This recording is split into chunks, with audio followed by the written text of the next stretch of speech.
ধরো এই যে আসছে এই যে আসছে আসছে আসছে আসছে আসছে উটি হলে ভালো হয় বুঝছো উটি হলে ভালো হয় ওখানে যাও এখন এখন ছবি তুলি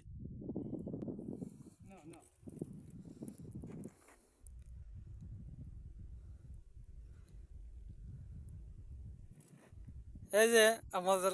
রমজান মিয়া এর বাসা আছে ফরিদপুর হ্যাঁ এটা যে 1 নম্বর উঠের রাখাল এটা যে পাঁচ পাশে দৌড়ায়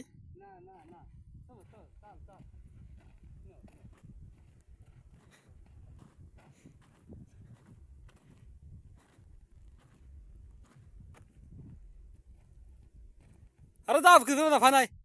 যাও আর আর আগাও আরে মিয়া আর আগাও কিছু কবে না হ্যাঁ